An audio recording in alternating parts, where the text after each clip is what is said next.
Baik, hari ini kita akan menyampaikan atau mendengarkan materi tentang visi dan misi sekolah serta pengertian dan keadaan kurikulum yang diberlakukan di SMP Negeri Setusawan.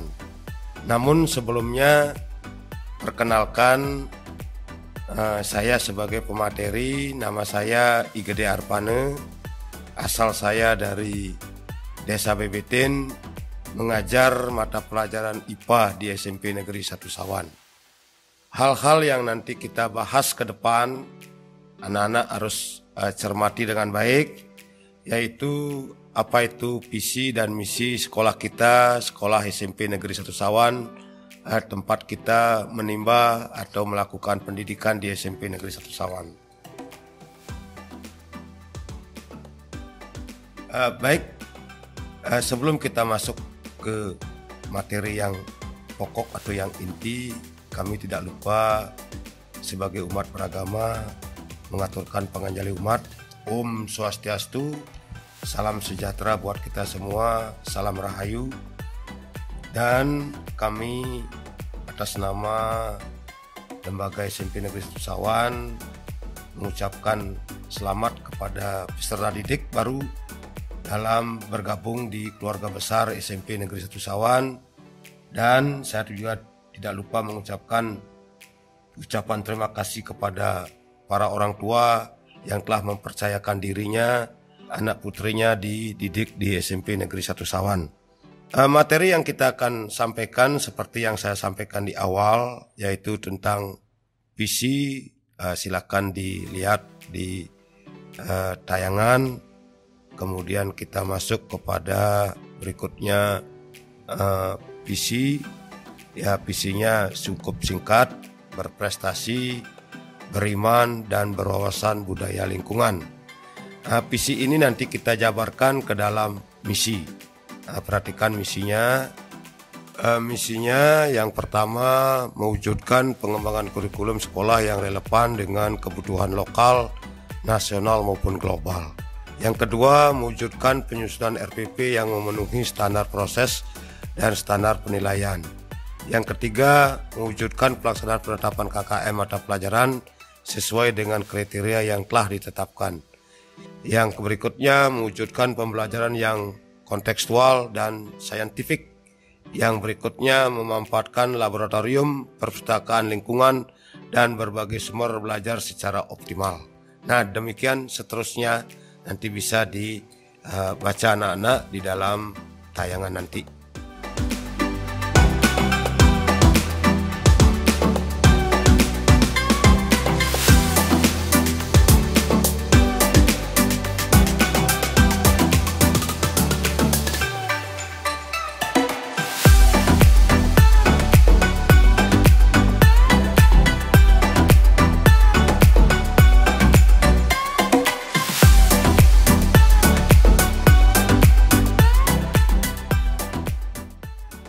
Baik, kita lanjutkan ke materi yang kedua tentang kurikulum.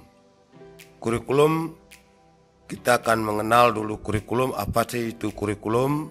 Jadi kurikulum menurut Undang-Undang Nomor 20 Tahun 2003 Pasal 1 Ayat 19, kurikulum adalah seperangkat rencana dan pengaturan mengenai tujuan, isi dan bahan pembelajaran, serta cara yang digunakan sebagai pedoman penyelenggaraan kegiatan pembelajaran untuk mencapai tujuan pendidikan tertentu. Jadi kurikulum yang digunakan di SMP Negeri Setusawan adalah kurikulum 13 atau sering disebut dengan K13. Barangkali anak-anak di waktu belajar di SD sudah mengenal kurikulum K13. Sekarang di tahun 2021-2022 kita masih menggunakan kurikulum K13 atau kurikulum 13. Baik, kita akan masuk kepada struktur kurikulum. Artinya anak-anak, mata pelajaran apa saja dan berapa jumlah jamnya kita lihat dalam struktur kurikulum. Struktur kurikulum K13 dibagi dua, yaitu kelompok A dan kelompok B. Kelompok A terdiri dari 7 mata pelajaran yang mana ada agama dan budi pekerti, pendidikan Pancasila dan keluarga negara, bahasa Indonesia, matematika, ilmu pengetahuan alam atau IPA, ilmu pengetahuan sosial atau IPS, dan bahasa Inggris. Kemudian kelompok B itu seni budaya dan pendidikan jasmani dan olahraga, kemudian prakarya atau informatika. Kemudian dalam kurikulum K13 itu secara nasional ada 10 mata pelajaran, kemudian ada 1 muatan lokal yaitu bahasa Bali. Jadi anak-anak mendapatkan pembelajaran di sekolah itu 11 mata pelajaran, 10 secara nasional dan 1 muatan lokal kita yaitu bahasa Bali. Berapa jam atau jatah waktu yang dijatahkan pada masing-masing mata pelajaran, di sana sudah ada alokasi waktunya. Kalau secara normal artinya tatap muka, pendidikan agama dan budi pekerti itu 3, tetapi di masa pandemi sekarang ini cukup hanya 2 jam. Artinya anak-anak belajar untuk pendidikan agama dan budi pekerti itu maksimum dalam 1 hari itu 2 jam dan seterusnya demikian, sehingga jumlah jam pelajaran, jumlah beban pelajaran dimiliki atau dilakukan oleh siswa itu kalau masa musim pandemi seperti sekarang ini adalah hanya 24 jam. Barangkali setiap harinya anak-anak hanya bisa menerima pelajaran 2 atau 3 mata pelajaran yang bobot waktunya itu 2 dan 3 jam pelajaran. Baik, kita lanjutkan lagi ke pengembangan diri. Pengembangan diri yang ditawarkan atau yang diberikan di SMP Negeri 1 Sawan itu ada 2, ada pengembangan diri wajib atau ekstrakurikuler yang kita sering kenal, ada pengembangan diri pilihan. Pengembangan diri wajib itu adalah kepramukaan atau pendidikan kepramukaan. Sedangkan ekstrakurikuler atau pengembangan diri pilihan itu terdiri dari BMR, Ajak Bali atau Menjajahitan, Tari-Tari Bali, kemudian pencinta alam, KS-PAN, dan lain sebagainya. Nanti tergantung kepada minat dan bakat siswa yang bersangkutan. Nanti setelah lewat masa pandemi ini, kalau bisa tatap muka, nanti bisa kita lihat di sana. Kemudian karena musim pandemi sekarang seperti ini, mungkin ekstrakurikuler atau pengembangan diri wajib kepramukaan itu harus diikuti. Mungkin nanti bisa dilakukan di rumah saja. Salah satunya yaitu kepada siswa nanti salah satunya yang kepramukaan yang wajib adalah takwa kepada Tuhan Yang Maha Esa. Kepada siswa nanti jika melakukan kegiatan-kegiatan persembahyangan, maturan sehari-hari, nanti difoto, kemudian diupload, kemudian dikirim ke grup WA, ke wali kelasnya masing-masing. Berarti kalian sudah melaksanakan pendidikan kepramukaan. Kemudian tentang cinta kepada lingkungan pada saat Anda mengikuti kegiatan kebersihan, kemudian menyapu di rumah, itu difoto atau dikirim nanti lewat WA kepada wali kelasnya, sehingga nanti wali kelasnya tahu bahwa Anda itu telah melaksanakan kegiatan pendidikan kepramukaan. Baik, kemudian kita lanjutkan lagi, ada KKM, kriteria ketuntasan minimum. Artinya di sini anak-anak, berapa sih batas minimum yang harus dicapai oleh siswa setiap mata pelajaran. Jadi KKM dari masing-masing mata pelajaran itu nanti ditentukan oleh guru yang bersangkutan. Nah, saya berikan contoh di sini karena saya mengajar IPA. KKM IPA itu adalah 75. Artinya jika kalian dalam menempuh ulangan mendapatkan nilai di atas 75, berarti kalian dikatakan tuntas. Kalau nilainya di bawah 75, artinya kalian masih belum tuntas. Nah, mereka atau siswa yang belum tuntas ini wajib mengulang kembali, atau dengan kata lain mengikuti remedi. Beberapa kali, atau mungkin ada pertanyaan, berapa kali sih boleh mengikuti remedi? Untuk SMP Negeri 1 Sawan, maksimum remedi yang dapat dilakukan adalah sebanyak 3 kali. Artinya remedi pertama, remedi kedua, remedi ketiga. Remedi ketiga jika nanti belum tercapai juga standar KKM-nya, maka nilai yang digunakan adalah nilai yang terbesarnya. Nah demikian. Tetapi saya mohon kepada anak-anak, jangan hanya sekedar mendapatkan nilai cukup untuk 75 saja.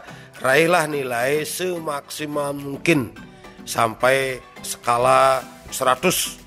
Mungkin kalau 100 itu amat baik, mungkin sulit, mungkin di bawah 100, ya minimal Anda mendapat nilai baik dari 84 sampai 92. Itu adalah kategori nilai baik. Kemudian yang kurang di bawah 75. Nah demikian. Di sini saya singgung juga dalam kurikulum 2013, penilaian itu terdiri dari pengetahuan, keterampilan, dan sikap. Kalau pengetahuan melalui ulangan-ulangan harian, melalui tugas. Kalau keterampilan itu adalah tentang kegiatan praktikum, kegiatan olahraga, dan lain sebagainya. Itu adalah keterampilan. Kalau sikap itu nanti akan dinilai oleh guru yang bersangkutan pada saat tatap muka tentang kejujuran, kedisiplinan dalam Anda mengikuti pembelajaran. Artinya ketepatan dalam mengirim tugas, disiplin, jujur dalam melaksanakan ulangan harian, itu nanti sikapnya akan dinilai oleh guru yang bersangkutan. Baik, kita lanjutkan dengan jadwal pelajaran. Ini adalah jadwal pelajaran secara normal ini. Secara normal seperti ini keadaannya. Mungkin karena kita ini di musim pandemi seperti sekarang, kita masih belum bisa tatap muka, maka pelajaran nanti akan diatur oleh wali kelas melalui grup-grup WA. Mata pelajaran apa yang disampaikan nanti Anda ikuti dengan baik dengan jatah waktu yang sudah saya tentukan pada struktur kurikulum di depan. Katakanlah agama hanya 2 jam, PPKN 2 jam, dan seterusnya. Kalian bisa lihat di sana sehingga kalian bisa belajar yang enak, sehingga nanti Anda mendapatkan nilai yang memuaskan. Baik, kita lanjutkan lagi ke materi yang berikutnya. Teknik belajar dari rumah atau belajar jarak jauh. Belajar yang digunakan saat pandemi seperti ini adalah online atau secara daring. Kemudian Anda cukup belajar dari rumah, dan kami mohon kepada orang tua untuk memantau putra-putrinya dalam belajar. Kemudian yang ketiga, memiliki alat pembelajaran secara online, mungkin handphone, kuota internet, dan laptop bagi yang memiliki laptop. Kemudian bagi siswa yang sama sekali tidak memiliki alat-alat pembelajaran online, bisa bergabung dengan teman-teman dekatnya. Di sana kita bisa belajar grup dengan memperlakukan protokol kesehatan yang baik, jangan sampai berkerumun, cukup jaga jarak. Kita bisa lihat dari jauh atau dari jarak 1 meter, 2 meter dengan sistem sound system yang bisa didengar kita semua. Kemudian siswa wajib mengikuti pembelajaran dan mengerjakan tugas sesuai dengan ketentuan. Jadi apa yang ditugaskan oleh guru kalian harus kerjakan. Baik, kemudian kita lanjutkan pada pelaksanaan belajar dari rumah.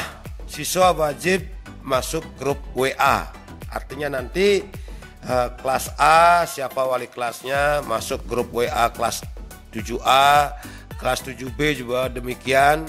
Kemudian foto profil nama WA sesuaikan dengan nama asli, nama yang ada di ijazah SD, bukan menggunakan nama panggilan. Kemudian profil WA Group berfungsi sebagai kelas virtual atau kelas online. Semua guru akan memulai pembelajaran melalui WA Group kelas.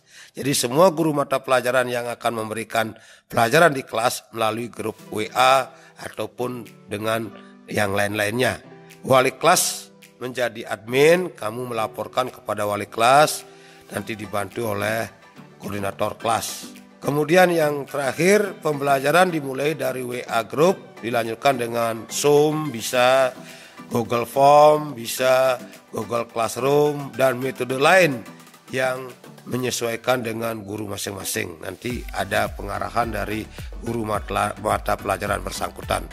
Materi selanjutnya saya akan sampaikan kriteria kenaikan kelas. Artinya bila mana sih siswa itu dikatakan naik kelas. Siswa dikatakan naik kelas apabila pertama, menyelesaikan seluruh program pembelajaran dalam 2 semester pada tahun pembelajaran yang diikuti. Artinya kalau anak-anak kelas 7 harus menyelesaikan pembelajaran di semester 1 dan di semester 2. Baru dikatakan bisa naik kelas. Yang kedua, nilai sikap sekurang-kurangnya baik. Tidak boleh ditawar ini. Harus baik nilai sikap. Kenapa itu sikapnya nanti akan disampaikan. Kemudian nilai ekstrakurikuler pendidikan kepramukaan minimal nilainya baik. Nah itu tidak boleh di bawah baik, kalau di atas boleh. Yang keempat, tidak memiliki lebih dari 2 mata pelajaran yang masing-masing nilai kompetensi pengetahuannya dan kompetensi keterampilannya di bawah KKM. Artinya kalau KKM-nya 75, semua misalkan mata pelajaran 75, tidak boleh ada 2 mata pelajaran yang nilainya di bawah 75. Kalau ada 3 mata pelajaran yang nilainya di bawah 75, berarti kalian dikatakan tidak naik kelas. Nah ini mohon perhatiannya yang baik. Yang berikutnya yang kelima, ketidakhadiran alfa tanpa keterangan maksimal 10% dari hari efektif sekolah. Kalau hari efektif sekolah 120 hari, berarti maksimum boleh alfa hanya 12 kali. Nah ini anak-anak harus dicermati dengan baik. Nah di musim pandemi sekarang ini bagaimana? Nanti ada guru mata pelajaran itu menayangkan atau melaksanakan pengabsenan bagi siswa-siswa yang mengikuti pembelajaran secara online. Nah demikian.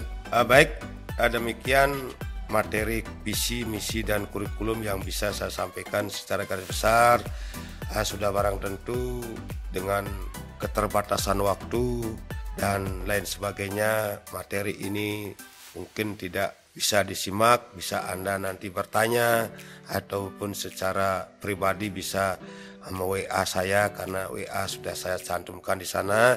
Kemudian sebelum kita akhiri, selamat belajar, belajarlah dengan baik, dengan enak. Jangan seenaknya, itu saran dari saya, sehingga nanti mudah-mudahan pandemi ini cepat berlalu, sehingga kita bisa bertatap muka di sekolah, dan kita bisa mengenal lingkungan sekolah dengan nyata, sehingga pada akhirnya nanti Anda dapat melaksanakan tugas dengan baik. Demikian yang bisa saya sampaikan. Sebagai akhir kata, kita aturkan Paramo Santi.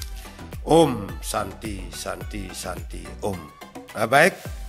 Materi selanjutnya tentang keperpustakaan atau perpustakaan sebentar akan dibawakan oleh Ibu Nopi. Untuk itu waktu kami serahkan.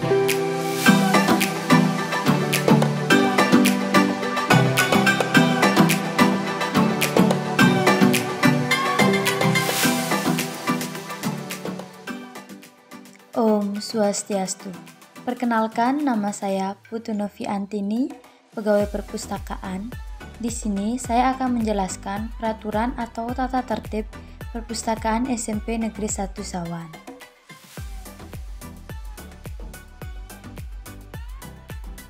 Poin pertama yang perlu diperhatikan. 1.